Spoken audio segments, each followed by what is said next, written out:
Fala aí pessoal, meu nome é Flávio Alves e hoje nós vamos fazer o resumo da lição da Escola Sabatina Jovens 2020 desta semana, cujo tema é Herança do Senhor. Roda a vinheta.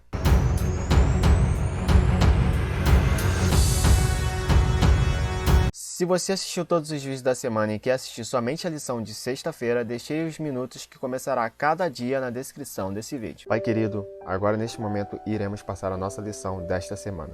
Por favor, envie o teu Santo Espírito. Em nome do Senhor Jesus. Amém. E no dia de sábado nós fazemos a introdução do assunto da lição desta semana. E o tema deste sábado é esse filho também. No Salmo 127, do versículo 3 ao 5, Deus nos afirma que os filhos são herança dele. Mas o que isso quer dizer de fato? Quer dizer que os filhos são sim um presente de Deus somente. E a nossa responsabilidade não é só educar e cuidar do filho ou da filha que veio, e sim buscar devolver a Deus. Pai e mãe, se vocês ainda não aprenderam o caminho de Deus, a vontade de Deus, é melhor vocês começarem a estudar.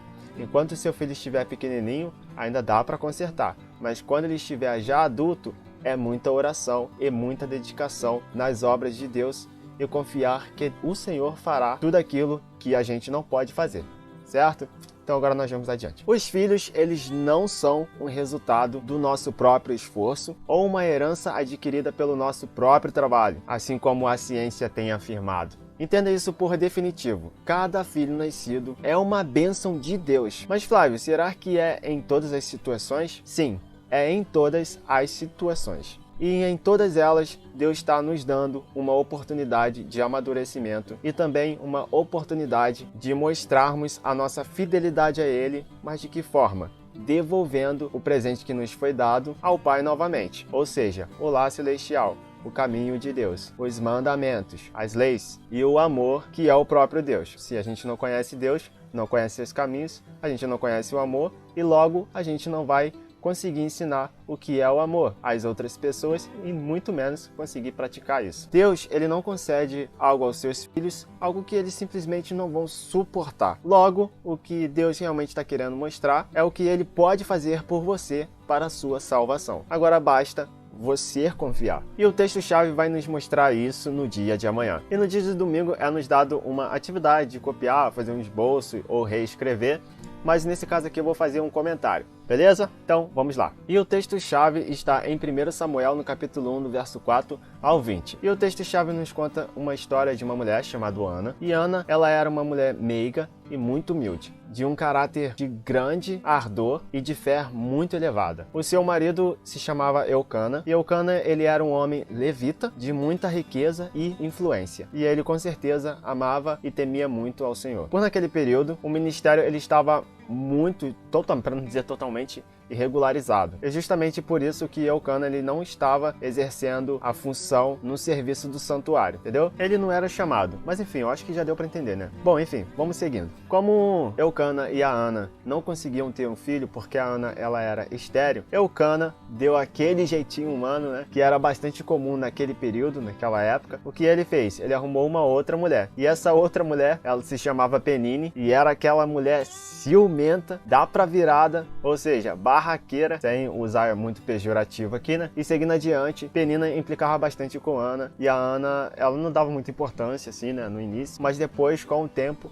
isto começou a magoar demasiado o seu coração, que nesse caso é a mente, né? Começou a ofendê-la demais e ela começou a ceder. Então, quando ela entrou em profunda, o seu marido tentou consolar ela, só que ela já sabia que nenhum ser humano seria capaz de consolá-la. Então ela foi buscar a presença do Senhor. E ela foi diretamente à porta da entrada ali do templo, do tabernáculo, e ela começou a falar com Deus, mas não saía voz de sua boca. Só que naquele período estava acontecendo muitas coisas parecidas com aquilo dali. Pessoas bêbadas, pessoas fazendo festa, zoando, fazendo aquela algazarra toda. Então Eli viu aquela cena e já foi sendo bastante agressivo com ela em palavras, dizendo para ela parar de beber e até quando que ela ia ficar daquele jeito. Então ela foi e falou com ele de modo muito educado, com bastante sabedoria. Então ali ele ficou surpreso e por fim ele abençoou ela, desejando que Deus desse a ela o que ela estava pedindo. Bom, enfim, provavelmente você já conhece a história de Samuel, e aí então nasceu Samuel, né? Nesse período, depois que ela fez a oração, ela voltou para casa, o seu marido conheceu ela, e então eles conceberam um filho e chamaram ele de Samuel, e cujo significado é o presente de Deus. Mas o grande lance aqui, como a gente está falando de herança do Senhor, nesse caso a gente consegue entender a personalidade de Ana, o caráter dela, e o que ela fez. Ela foi buscar a presença do Senhor. Ela não buscou uma solução humana, ela buscou a Deus. E então Deus, na sua profunda sabedoria e misericórdia, concedeu a Ana um filho. E a Ana, ela estava tão ligada com Deus que ela já entendeu o recado, que aquele filho não era para ela mesma, e sim para devolver a Deus. Então, ela educou, disciplinou, cuidou, enquanto podia fazer aquilo, e quando chegou a uma idade que ela já podia entregar ao Senhor, então ela devolveu ao Senhor. E chegando no templo, quem foi surpreendido foi Eli, porque Eli já estava dando um péssimo exemplo. E logo ele ficou bastante contrito e envergonhado, porque ele mesmo, que era o sacerdote do templo, não estava dando um bom exemplo, e aquela mulher, com a sua fé e fervorosa vontade de fazer a vontade de Deus, estava entregando seu filho ainda muito novo. Estava abrindo a mão de estar com ele todos os dias, cuidando dele todos os dias. Então ela não foi egoísta e falou: Senhor, você me deu, agora eu estou te devolvendo.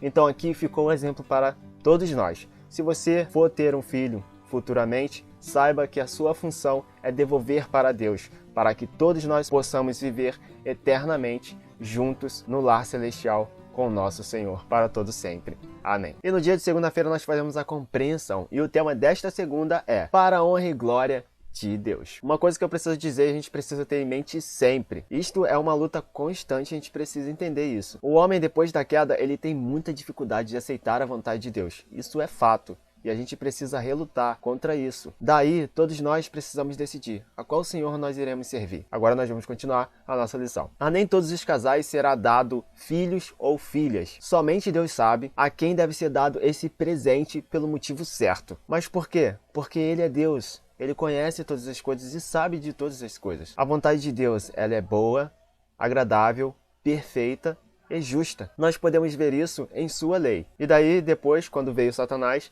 que tentou mudar as coisas e mostrar para todos que modificando a lei ficaria melhor, é só a gente olhar agora para o nosso redor e ver o que de fato está acontecendo quando a gente não obedece à lei de Deus, quando a gente não obedece à vontade de Deus. O que está acontecendo? Ruína, o mundo está cheio de mazelas, fome, peste, destruições, várias pessoas ficando doentes mentalmente. Então, assim, acho que eu não preciso mencionar mais nada, né? Então, vamos continuar a nossa lição. A Ana, ela era estéril. Todavia, quando ela decidiu fazer as coisas da maneira certa, da maneira correta, e não tomar o filho para si, e sim para Deus, e no momento da sua oração havia sinceridade no seu coração, ou seja, na sua mente, Deus a concedeu. E ela, o que ela fez? Ela cumpriu a sua aliança, ela cumpriu a obediência a Deus, os desígnios de Deus, para que a vontade de Deus pudesse ser cumprida e dando testemunho a todas as gerações seguintes como que funciona a vontade de Deus e qual é a consequência disso e também qual é a maneira correta, a vontade dele, para a gente conhecer a vontade dele. E a consequência disso, qual é a consequência disso? A Ana viverá por toda a eternidade com seu filho também. Algo que eu pude aprender e eu não sabia é que naquele período a mulher estéril ela era totalmente desvalorizada e incrivelmente discriminada, ou seja, sofria bastante desprezo. Uma coisa que a gente precisa entender é que Deus ele não permitiu a poligamia. Tô falando isso porque Eucana ele decidiu ter uma outra esposa por causa do costume daquele período e sofria muita pressão por causa da sociedade. Isso está acontecendo nos dias de hoje para que a gente possa fazer uma coisa que a gente não deveria fazer? Bom, mas enfim, Eucana tentou fazer ali do jeito humano, tentar resolver as coisas do jeito humano, e a consequência disso é a desobediência, gente. Não tem outra forma de entender essa situação, é a desobediência. E teve consequências a respeito disso. Mas por quê? Porque foi aberto portais para que Satanás e seus anjos entrassem. Você desobedeceu, então você está sob o domínio de Satanás e seus anjos. Não tem outra opção para aqueles que desobedecem a Deus. Não tem outra opção. Resumindo tudo, como a gente pôde ver que em Salmos 127, no versículo 3 ao versículo 5, a gente pôde ver que todos nós somos o quê? Uma bênção. Olha que maravilha isso. Então logo para você que já é casado e não teve filhos e filhas, saiba que seja você uma bênção para aqueles que foram rejeitados pelos seus pais. O motivo para ter um filho não é pelo motivo de egoísmo, e sim porque Deus sabe que isto é uma bênção. E Ele sabe que você é uma bênção, que vai fazer a maior diferença ainda se aceitar os planos de Deus em sua vida. Devolva para Deus o que você é e aquilo que Ele te deu, e o presente que Ele te deu, pois ambos são uma bênção, cujo quem Ele quer conviver por toda a eternidade. Amém? E no dia de terça-feira nós fazemos a interpretação e o tema desta terça é Tudo com Planejamento. Muitos casais acreditam que ter filhos nesse mundo não é conveniente. Entre outros, pensam diferente, mas nós vamos falar desse tipo de casal agora. Qual é o lance aqui? É devido ao fato de exigir recursos físicos, financeiros e também emocionais, entre outros como superpopulação global e também a crise socioeconômica. E como a lição nos ensinou no dia de hoje, não podemos esquecer que o planejamento é um princípio bíblico. Isso está em Lucas, no capítulo 14, do verso 28 ao 32. Nesta passagem, Jesus ele exortou a respeito do bom senso, ou seja, antes de fazermos qualquer coisa nós temos que planejar. E a lição também ressaltou a um provérbio Yiddish, que diz o seguinte: o homem planeja e Deus ri. Mas por que o autor colocou isto na lição? Vocês se lembram da lição a respeito do chamado? Vocês se lembram? O que de fato devemos fazer para todas as situações é o seguinte, voltando lá na lição passada. Temos que tomar conhecimento de qual é a vontade de Deus em nossa vida, para que possamos fazer um planejamento de acordo com a vontade de Deus. E nós devemos tomar bastante cuidado quanto ao achar que estamos fazendo a vontade de Deus, quando na verdade estamos fazendo a nossa própria vontade. Cada um de nós temos um chamado. E lembrando, estamos falando de um Deus infinito em conhecimento e sabedoria. Logo, não existe um padrão. Não existe, como o mundo tem tentado impor. Não existe um padrão, certo? Então, continuando. Então, resumindo, é Deus quem concede todas as coisas, definitivamente. O melhor que o homem pode fazer é buscar saber qual é a vontade de Deus e fazer um planejamento quando nos é permitido tomarmos nossas próprias decisões. Vocês se lembram, né? Depois de Deus nos ensinar, Ele nos permite tomar decisões para ver qual é o nosso caráter. Aprendemos isso na lição passada e agora nós estamos colocando na lição de casal. Por quê?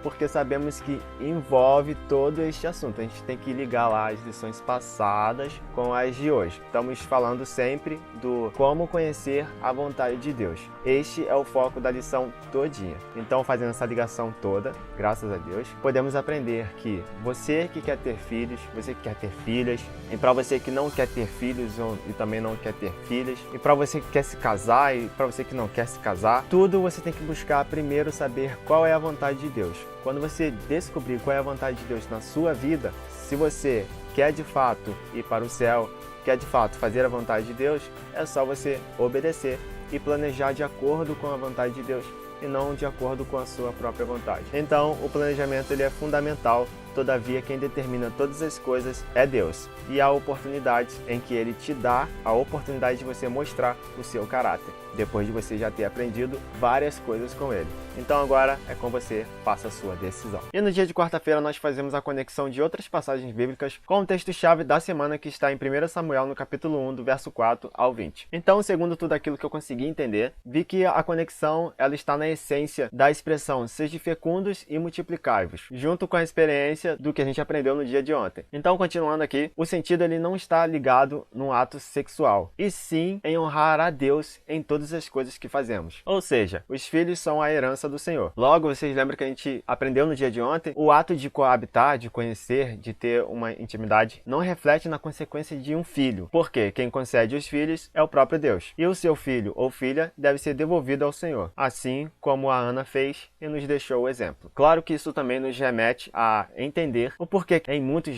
rituais satânicos eles entregam os bebês para serem sacrificados e os seus sangues serem bebidos pelos sacerdotes e pelos agentes de Satanás. Então, basicamente, o que eu estou querendo dizer aqui é que Satanás se inspirou nessa parte, só que para criar uma contrafação e não segundo aquilo que Deus realmente pede. porque o que ele te pede é para que você ensina os caminhos do Senhor, endireite ali os passos do seu filho, e por fim, ambos estarão vivendo por toda a eternidade. Já Satanás é profanar aquilo que Deus nos ensinou. Bom, mas enfim, a gente não tá para falar desse assunto aqui, né? Então, resumindo tudo, para você que geralmente se apoia lá em ser multiplicados e fecundais, que está em Gênesis no capítulo 1, no verso 28, para que você possa coabitar com a sua mulher. Então, basicamente, não use esse argumento para defender essa tese, tá bom? Isso está extremamente errado. Se você, de fato, quer fazer a vontade de Deus, tudo que você fizer tem que ser para honrar e glorificar o nome de Deus. Então, saiba que o seu relacionamento é para ter uma comunhão um com o outro e também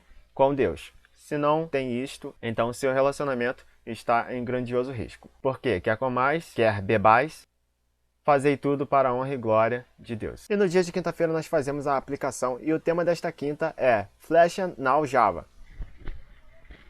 Herança do Senhor são os filhos. Feliz o homem que enche deles a sua aljava. Salmo 127, no verso 3 e o 5. Não sei se vocês se lembram das coisas que eu falei lá nas primeiras lições, quando eu demorava um século para passar a lição. Mas enfim, o que eu estou querendo chamar a atenção de vocês aqui. Em toda a Bíblia é necessário ter bom senso e analisar em qual cultura e condições que tal relato foi escrito. Que isso, hein? Tô virando Rodrigo Silva. Só que não, né? Logo, na passagem que nós acabamos de ler, naquele período ter muitos filhos era uma grande honra perante a sociedade. E olha só a diferença entre a vontade de Deus e o egoísmo do homem. Muitos pais têm imensa dificuldade em deixar os seus filhos a primeira vez na escola. Porém, Ana não teve dificuldade em fazer isso, ao ter que levar o seu primeiro filho para o templo servir o Senhor, mesmo sabendo que os filhos de Eli eram extremamente perversos. Ela nem sequer cogitou em não cumprir a aliança feita com Deus ainda em sua oração. Mas por que ela não teve nenhuma dificuldade? Porque Ana educou seu filho, bênção de Deus, nos princípios e fundamentos da palavra de Deus. E o principal, ela confiou na proteção divina. Pegou a dica? Os pais, eles precisam ensinar aos seus filhos a obedecer-lhes, para que então os filhos possam aprender a obedecer a Deus e confiar plenamente nele. Então agora, resumindo tudo aqui, pais, por favor, não irritem seus filhos. Sejam exemplos para eles nos caminhos do Senhor. E preparem seus filhos para serem missionários desde criança. Pois foi para isso que Deus os deu, e também para que tu e teus filhos e todos vivam por toda a eternidade e convivam por toda a eternidade com Deus, Criador de todas as coisas. Amém. O maior exemplo de todos os tempos e de todas as eras de entregar o seu único filho para a salvação da raça caída foi a do próprio Deus, que deu seu Filho unigênito para que todo aquele que nele crer não pereça, mas tenha a vida eterna. Você entregaria o seu filho para morrer por alguém inocentemente na cruz do Calvário e sofrer, ser pisoteado, ser maltratado, ser cuspido, ser tratado como um ser sem nenhum valor, sendo que desde o princípio fez todas as coisas muito bom e não havia nele mal algum, não havia nenhuma injustiça sobre ele para que ele merecesse tamanha crueldade. Você faria isso? Então, vá aos pés do Salvador a cada dia e ensine seus filhos estes caminhos que vão levar a todos à eternidade. Para todos sempre viveremos com Jesus Cristo. Amém. E no dia de sexta-feira nós fazemos a reflexão, que é basicamente um ótimo resumo de tudo que a gente aprendeu durante a semana. E o tema desta sexta é responsabilidade dos pais. Esta lição de sexta, ela está repleta de conselhos e é bom que você medite nela. O ideal desde o princípio era que os nossos primeiros pais gerassem filhos para a eternidade como um membro do lar, como membros do lar celestial. Deus deseja ouvir de todos que receberam filhos dizer com bastante alegria: eis-me aqui, junto com os filhos que me destes. Os pais não devem se esquecer que os filhos são os mais novos membros da família de Deus. E todos os pais darão conta dos filhos que receberam de Deus. E outros conselhos maravilhosos que eu não tinha noção nenhuma, mas eu tinha bastante dúvida a respeito. Era exatamente isso que eu vou falar agora. A minha dúvida era quando que os pais podiam ter outros filhos? Em que momento seria mais adequado? Então, pude ver o conselho nesta lição, que foi a seguinte: que os pais devem ter outros filhos quando o filho que já recebeu estiver bem cuidado e muito bem educado nos princípios e fundamentos da palavra de Deus. E outra coisa que eu também pensei muito a respeito era a questão da mulher ter filhos e mais filhos e mais filhos. Então eu queria entender qual era a vontade de Deus a respeito disso. E aí essa lição também trouxe esta luz. Quando o marido ele faz a mulher gerar filhos de ano em ano, ele está cometendo uma grande injustiça